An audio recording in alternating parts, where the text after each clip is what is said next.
Romanos 11, do verso 16 em diante. Se forem santas as primícias da massa, igualmente será santa a sua totalidade.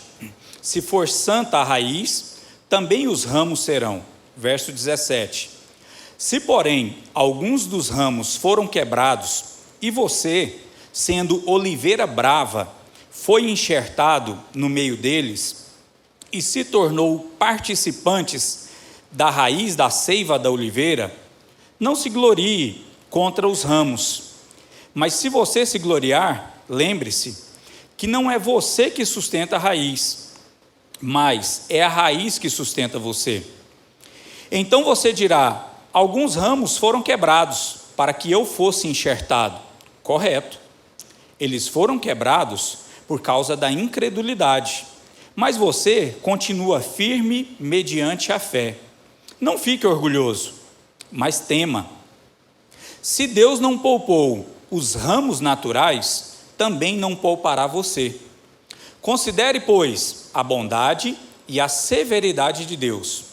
Para os que caíram, severidade, mas para com você, a bondade de Deus, desde que você permaneça nessa bondade. Do contrário, também você será cortado. Eles também, se não permanecerem na incredulidade, serão enxertados, pois Deus é poderoso para enxertar de novo. Pois se você foi cortado daquela que naturalmente era oliveira brava, e contra a natureza foi enxertado numa oliveira boa, quanto mais estes, que são ramos naturais, serão enxertados na sua própria oliveira. Irmãos, esse texto que o apóstolo Paulo fala conosco é um texto maravilhoso que fala sobre alguns personagens que nós vamos falar e ver esses personagens aqui no decorrer do texto. E o primeiro personagem aqui que ele vai falar é sobre essa oliveira verdadeira. A oliveira, no contexto bíblico, lá no contexto de Israel, ela era uma árvore muito comum e que praticamente todas as casas tinham. Seria o pé de manga para aquele goiano, nós foi, nós vai, nós volta, porta, porteira e portal. Então a oliveira para eles é uma árvore normal e comum. E então ele vai falar aqui sobre a oliveira verdadeira. A oliveira é aquela árvore que produz a azeitona, que produz o azeite de oliva.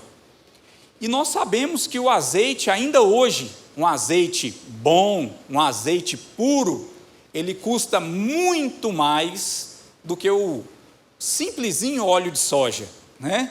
O litro do óleo de soja é um valor ínfimo comparado com um litro de um azeite puro e um azeite refinado. E a oliveira verdadeira, ela produz a azeitona, a oliveira verdadeira dá o azeite. E naquele contexto bíblico em que não tinha energia elétrica, o óleo do azeite era usado nas lâmpadas. Então você colocava ali para poder dar luz na sua casa. Ele era usado também na alimentação, ainda como é hoje. No templo, para poder fazer as ofertas, eles também usavam o óleo da unção também vem da oliveira verdadeira. O azeite também ele era usado para poder curar as feridas. Os pastores passavam o óleo de azeite na ferida das ovelhas para que as larvas, para que a ferida não ficasse pior. Então o azeite também era medicinal. As aplicações do azeite no contexto bíblico eram imensas. Então ele também era usado como aroma suave. O bom azeite também era usado como perfume.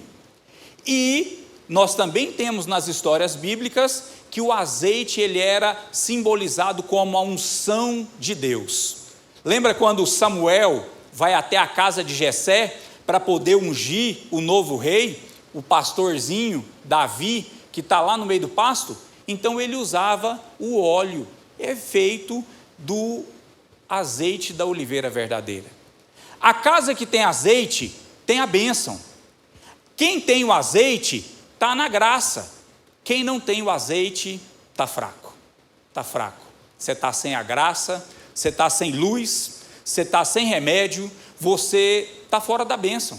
A casa que tinha azeite, tinha alegria. O azeite também simbolizava a unção, a presença de Deus. Lembra da passagem das virgens? Algumas virgens estavam com azeite para poder passar a noite. E as virgens displicentes, elas perderam a bênção. Elas ficaram no meio do caminho. A oliveira verdadeira produz azeite. A oliveira verdadeira, ela tem a bênção de Deus. A oliveira verdadeira, ela tem a graça. Agora, os salmos vão dizer que a sua casa, ela vai ser abençoada assim como uma oliveira frutífera. Que a sua esposa seja como uma oliveira frutífera. Salmo 52, verso número 8. Quanto a mim, porém, sou como oliveira verdejante na casa de Deus. Confio na misericórdia de Deus para todo sempre. Salmo 128, verso número 3. A tua esposa, no interior da tua casa, será como a videira frutífera, os teus filhos como rebentos da oliveira, à roda da tua mesa. A oliveira verdadeira tinha a bênção. A oliveira verdadeira tinha a graça. A oliveira verdadeira, ela tinha a bênção de Deus. Mas o nosso texto não fala só da oliveira verdadeira. Ele também vai falar que tem a oliveira brava. O que é a oliveira brava? A oliveira brava, ela está caracterizada e chamada de oliveira, mas ela não dá fruto, não produz nada. A oliveira brava, ela não produz nada. E fazendo uma pesquisa, o dicionário bíblico diz que uma árvore pequena, um belo arbusto, tinha em todas as partes da Judéia. Só que o belo arbusto, ele só tinha aparência. Oliveira brava, em algumas versões da Bíblia, ele é chamado de zambujeiro. Talvez na sua versão da Bíblia já venha com esse nome, zambujeiro. Então nós temos a oliveira verdadeira, produz fruto, dá o azeite, tem a bênção, mas nós temos a oliveira brava, zambujeiro, não produz nada, não dá fruto, só tem aparência. Você passa lá, aquele arbusto bonito, aquele arbusto formoso, serve para nada. A hora que você balança, não cai, não dá fruto, não dá azeite, não tem bênção. Oliveira brava. Irmãos, e neste contexto de Romanos, o apóstolo Paulo escreve, e ele vai dizer que a oliveira verdadeira é a nação de Israel. Deus escolheu a nação de Israel como a oliveira verdadeira. O texto de Jeremias, Deus fala para Jeremias e fala assim: Jeremias, este povo é a minha oliveira, é a oliveira que eu plantei e que eu cultivei, mas por causa da idolatria, eles abandonaram o Senhor. E aqueles que não são da nação de Israel, que são os gentios, esses não são o povo de Deus, esses não têm bênção, esses não produzem. Oliveira brava, zambujeiro, somos nós, meus irmãos. Nós somos oliveiras bravas. Nós não temos bondade em nós mesmos. De nós mesmos nós não produzimos fruto. De nós mesmos não sai nada que presta. Se você olhar para trás, se você olhar para o seu passado, você vai perceber que lá atrás tem muita coisa que a gente faria diferente. A oliveira brava é aquela que não tem bondade em si mesma. A oliveira brava é aquela que não produz a bênção de Deus. Neste contexto bíblico, o apóstolo Paulo está escrevendo e falando que Israel é a oliveira verdadeira e nós, os gentios. Nós somos a oliveira brava. Nós somos descendentes de Adão e Eva. Nós somos descendentes do pecado. Nós já nascemos com um vírus, esse vírus está infectado em nós, recebemos esse vírus do nosso DNA, e esse vírus se chama pecado. 1 ano de idade, 2 anos de idade, esse vírus já começa a manifestar. E esse vírus, ele manifesta e infecta todo o nosso corpo. Nós somos oliveira brava. Nós somos pecadores miseráveis. E precisamos reconhecer isso. Precisamos reconhecer isso. Quando nós reconhecemos que em nós mesmos não há bondade, quando nós reconhecemos a nossa condição de miseráveis, aí nós alcançamos a misericórdia. Lembra o que foi que Jesus falou para aqueles homens lá no templo? Um orava, batendo a mão no peito e falava: Deus, eu te agradeço porque eu não sou igual a esse pecador. E lá no fundo do templo tinha um pecador que não se achava digno nem de levantar o rosto para olhar para o céu. E ele batia a mão no peito e falava: Deus, tem misericórdia de mim, porque eu sou falho. E então Jesus pergunta: qual dos dois foi embora justificado para sua casa? Os sãos, eles não precisam de médico. Nós, os pecadores, precisamos de médico. Irmãos, o texto ele vai nos falar da oliveira verdadeira, o texto vai nos falar da oliveira brava, e o texto vai nos falar de um milagre maravilhoso, que é o milagre do enxerto. A oliveira verdadeira, ela tem alguns dos seus ramos cortados, então pega-se um ramo da oliveira brava e enxerta o ramo da oliveira brava na oliveira verdadeira. Então a oliveira brava, que não produzia, agora ela é enxertado na oliveira verdadeira, e ela começa a receber dessa seiva, começa a receber desse alimento, e ela então alimenta da raiz verdadeira. A oliveira brava começa a produzir fruto. Glória a Deus! É um milagre maravilhoso, o milagre do enxerto, em que a oliveira brava, ela é enxertada dentro da oliveira verdadeira, e então agora ela não produz mais fruto de si mesma, mas a oliveira brava começa a receber o fruto, a seiva da raiz da oliveira verdadeira, e ela produz. Até hoje essa técnica de enxerto ela é muito usada na agricultura. Me lembro quando criança, ia para a escola, quando chegava da escola de manhã, na casa da minha mãe tinha muitas roseiras, aquela toda cheia de espinho, que dá uma rosa bem grande, e a minha mãe tinha um zelo com essas roseiras gigante. Deve ser porque nós chutávamos bola nelas e quebrava elas de vez em quando, então o zelo dela com essas roseiras era gigante. E me lembro muito bem de um dia que nós chegamos e estava cheio de rosa no chão. E então eu assustei, eu falei: minha mãe, tanto zelo com essas roseiras, agora ela acordou com a pá virada hoje e passou a tesoura em todas as roseiras. E aí ela foi explicar que ela poda e às vezes enxerta para que produza mais. E então o apóstolo Paulo está usando essa técnica natural da agricultura para explicar como é o nosso novo nascimento. Nós podemos perceber isso no verso número 17. Se, porém, alguns dos ramos foram quebrados, e você, sendo oliveira brava, foi enxertado por meio deles, e se tornou participante da raiz e da seiva da oliveira. Ele está querendo dizer que nós, que não éramos povo de Deus, agora nós somos enxertados no reino de Deus, e agora nós conseguimos receber da graça e o fluir da graça de Deus em nossas vidas. Aleluia! Isso é um milagre. Isso é um milagre.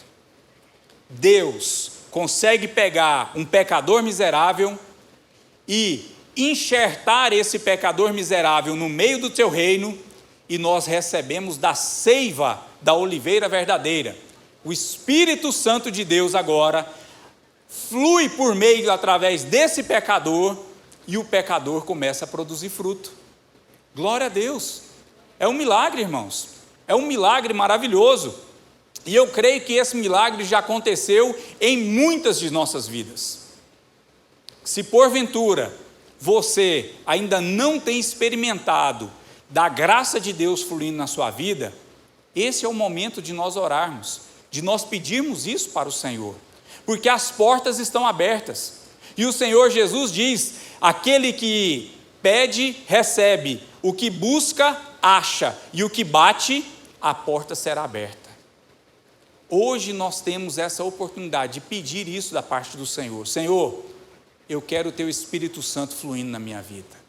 Aleluia, glória a Deus, aleluia. Procurando em um desses pesquisadores, e ele vai dizer que essa prática, ela era costume na Palestina há mais de 60 anos, revigorar uma oliveira que já estava cessando de frutificar, enxertando um broto de oliveira silvestre. Assim, a seiva da árvore, ela enobrece o broto selvagem, e a árvore, ela recomeça a dar fruto novamente. Irmãos, só o Senhor pode fazer esse milagre. Só o Senhor tem esse poder de nos enxertar e de nos fazer produzir frutos. Então o texto vai dizer que tem a oliveira verdadeira, nação de Israel, a oliveira brava, que somos nós, os gentios, e o texto vai dizer que nós fomos enxertados na oliveira verdadeira. Glória a Deus por isso. E sendo enxertados, agora, essa oliveira verdadeira, ela então nos fornece todos os nutrientes que nós precisamos para produzir fruto. E então vem a pergunta: tem fruto? Está produzindo fruto? Nós agora, enxertados na oliveira verdadeira, estamos recebendo da seiva. Nós agora, enxertados na verdadeira oliveira, inseridos no reino de Deus, estamos produzindo? Tem azeite aí? Tem unção aí? Tem bênção? Tem alegria? O texto não fala só das coisas boas. Observem só o verso número 18 em diante, que o texto tem algumas advertências. Verso de número 18: não se glorie contra os ramos, mas, se você se gloriar, lembre-se que não é você que sustenta a raiz, mas é a raiz que sustenta você. Verso 19: então você dirá: alguns dos ramos foram quebrados para que eu fosse enxertado. Correto, eles foram quebrados por causa da incredulidade, mas você continua firme mediante a fé. Não fique orgulhoso, mas tema.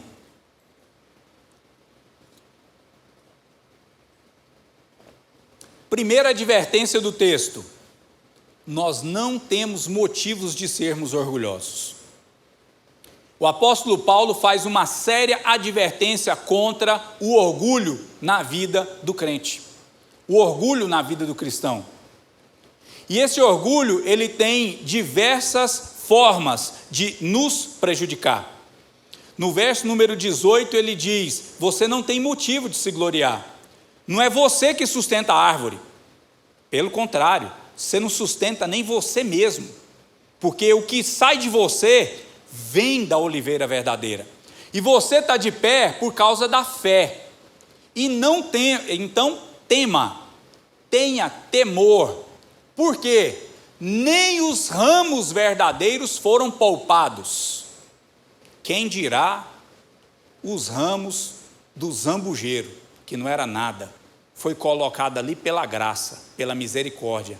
Por favor, o crente não tem nenhum motivo de ter orgulho, de ser orgulhoso, de forma alguma. Nós não temos motivo do orgulho. Deus rejeita os soberbos, mas dá graça aos humildes. E nós não temos motivo de orgulho, porque o que produzimos, não produzimos por nosso mérito. O que fazemos não é pelo esforço do nosso braço. E quantas vezes nós nos enganamos com isso? É porque eu sou bom mesmo. Não, põe na minha mão que eu resolvo. Deixa comigo.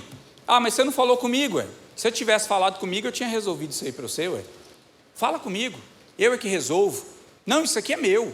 Não, o que você precisar, que não sei o quê. E então nós começamos a gloriar a Deus.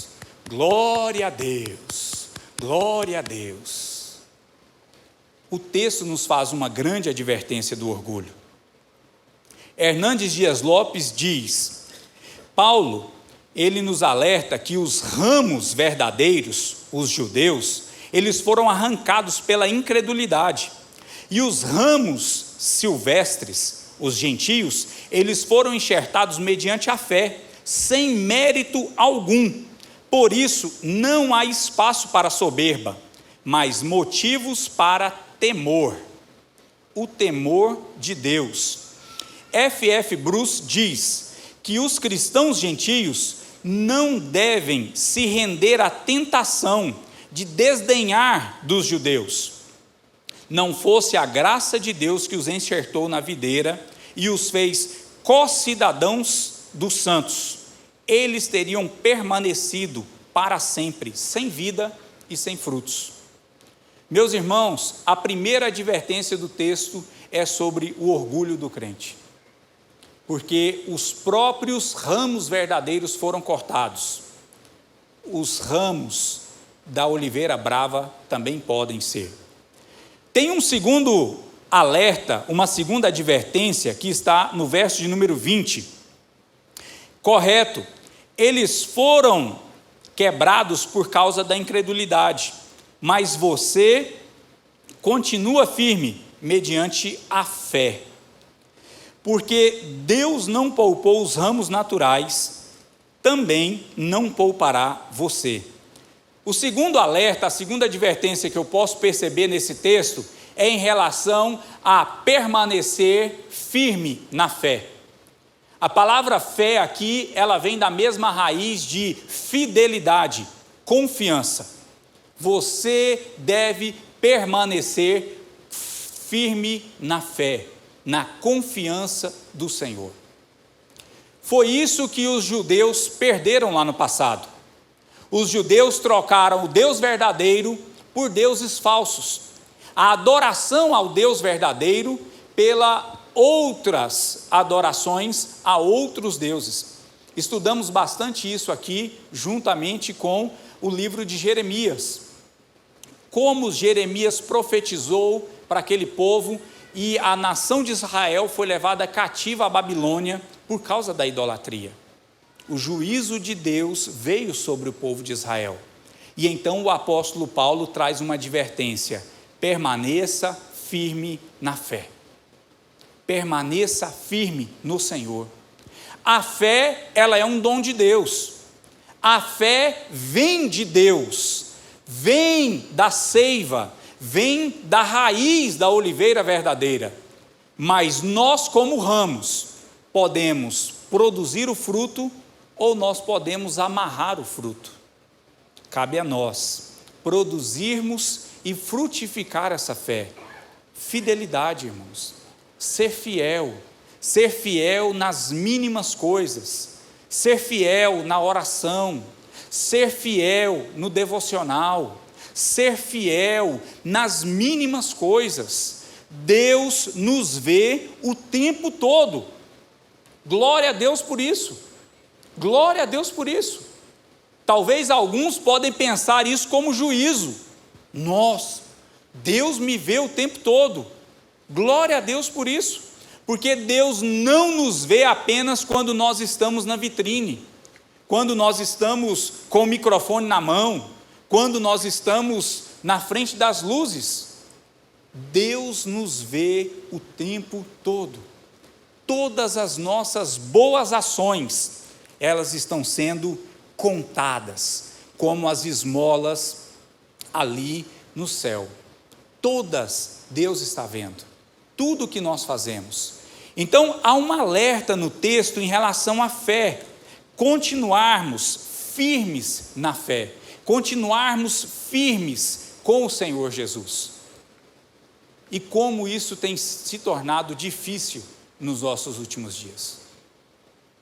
Como isso tem se tornado difícil. Me lembro quando fui para a igreja, jovem, adolescente, jovem, 17, 18, 20 anos, devia ter uns 2 cultos no meio de semana, culto no sábado, escola dominical pela manhã, culto à noite, e nós ainda arrumávamos uns almoços para fazer na igreja, ainda para passar o dia de domingo todo na igreja. Com o passar do tempo, nós tiramos o culto no meio de semana, aí a gente já arruma outras coisas para fazer no meio de semana. Aí o sábado agora a gente também arrumou outra coisa para fazer, tem um aniversário, tem um casamento, tem outra coisa, e tem gente que uma vez por semana já, está muito. Conheço alguns que já baixou a escala para uma vez por mês, pronto, já, uma vez por mês, vou lá, os irmãos me viu, cumprimentei todo mundo, irmãos, e é só ladeira abaixo, se nós não mantivermos firmes um propósito, o mundo, ele tem sempre um prato diferente para te oferecer. O diabo, ele sabe todos os sabores de pizza, e eu te garanto que ele tem um sabor que é o sabor que você gosta. Seja o que você gostar, o diabo tem no menu dele para te oferecer. Ainda ontem, comentava com meu sogro, existe uma parte da teologia batista que é a competência da alma. E a competência da alma, ela diz que cada crente é responsável por si mesmo, diante de Deus. Então não tem ninguém para ficar pegando no seu pé, não tem ninguém para ficar te chamando, te empurrando, não faz não, senão você vai para o inferno. Não põe a mão aí não, senão o capeta te carrega. Não bebe isso aí não, senão o capiroto vai te visitar de noite. Nós não trabalhamos com esse sistema, é a competência individual da alma. Só que essa competência individual da alma, ela traz brasa na nossa cabeça, porque Deus vai cobrar de cada um. Não tem aquela história de falar, o pastor deixou, o pastor não deixou, porque o pastor, ele cuida da vida dele, e cada crente cuida da sua, e Deus vai nos julgar de acordo com aquilo que Ele colocou no nosso coração. Aquilo que Deus colocou no seu coração, você tem que permanecer firme. Permaneça firme. Geração de hoje é uma geração fraca, uma geração que não está acostumado com pegar no pesado, uma geração que não está acostumado com a coisa difícil, mas a palavra do Senhor é a mesma ontem, hoje e será eternamente. Permaneça firme no seu propósito. Primeira advertência do texto é sobre o orgulho. A segunda advertência do texto é sobre nós continuarmos firmes com o Senhor. E a terceira advertência do texto, nós encontramos nos versos número 22. Vamos ler? Considere, pois, a bondade e a severidade de Deus. Para os que caíram, severidade, mas para com você, a bondade de Deus, desde que você permaneça nessa bondade. Meus irmãos, bondade e severidade. Deus é os dois. Não tem crise. Deus é os dois. Deus é um Deus de amor e Deus é um Deus de justiça. Este é o caráter de Deus. Esses textos falam sobre o caráter do Senhor. Deus é bom o tempo todo. E o tempo todo, Deus é bom, mas Deus é justo.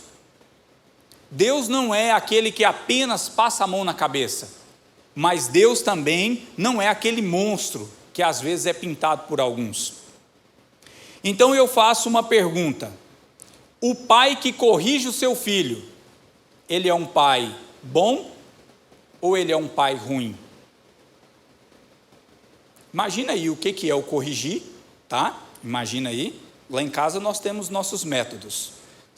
Eu não sei como é que é a sua linhagem, mas o pai que corrige o seu filho, ele é um pai bom ou ele é um pai ruim? Então o texto vai falar que é o próprio pai quem enxertou. Foi o pai quem fez o milagre. Foi o pai que pegou a oliveira brava e enxertou na oliveira verdadeira. Bondade, graça, milagre. Não merecia, não tinha mérito nenhum. Oliveira brava, zambujeiro. Mas o Senhor foi lá e fez essa oliveira brava produzir fruto. Glória a Deus. Mas o pai também pegou a oliveira verdadeira e podou os ramos. E pegou os ramos quebrados e lançou no fogo. O próprio pai. O texto da videira, lá de João, capítulo 15, vai dizer que ele é o agricultor. E ele é quem poda. Então o próprio pai, ele tem momentos de bondade e ele também exerce a sua justiça. Considere, pois, a bondade e a severidade de Deus. Irmãos, Deus é coisa séria. Glória a Deus por isso. Glória a Deus por isso. Deus é coisa séria. Às vezes nós achamos que nós estamos lidando com Deus como nós lidamos com uma dívida de cartão de crédito. Eu quero atender agora não. E não, 0800 de novo, 0300, não sei. Não quero atender agora não. Eu não vou pagar, por que esse povo está me ligando? O dia que eu... E às vezes nós vamos fazendo assim com os pecados. Nós vamos jogando eles de canto lá assim e um dia nós acertamos esse negócio. E o texto vai nos dizer, considere, pois, a bondade e a severidade. Bondade para o enxerto. Se o povo de Israel deixar a sua incredulidade, voltar a ser enxertado na oliveira, voltará a ser enxertado. A sua queda, ela não é completa e nem final. Aqueles que se arrependem e creem em Cristo, eles são reenxertados na oliveira verdadeira. Ou seja, eles passam a fazer parte da igreja de Deus. Um comentário do Hernandes Dias Lopes sobre a bondade de Deus. Esse cortar o ramo, ele não é eterno. Esse cortar o ramo, ele pode ser reversível. Deus tem esse poder de pegar um ramo que foi lançado fora e outrora enxertar esse ramo novamente na oliveira verdadeira.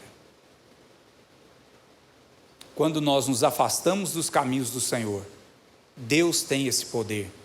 E essa misericórdia e a bondade de Deus, de nos pegar afastados, longe do rebanho, e nos colocar de volta para produzirmos frutos, e receber da sua seiva, e nos alimentar da sua raiz. Deus tem esse poder. Glória a Deus por isso. Glória a Deus por isso.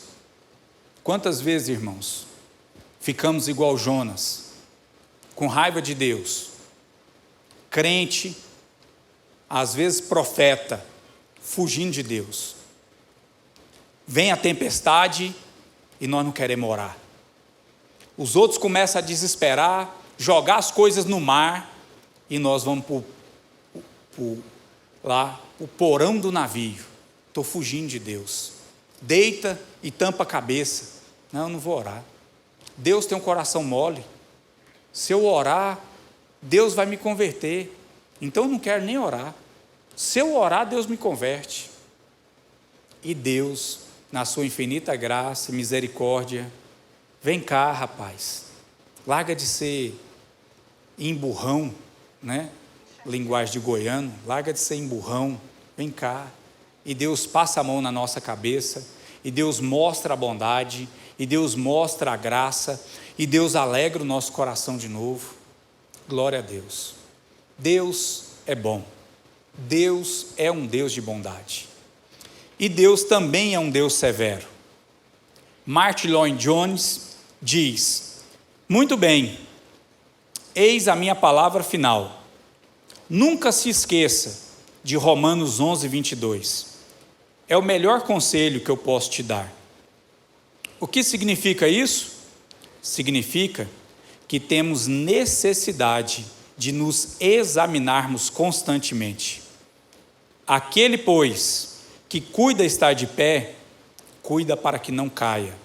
Lembrando de 1 Coríntios capítulo 10, verso número 12. Se tem um conselho que eu posso te dar, não se esqueça de Romanos 11, 22. Vamos ler novamente o texto?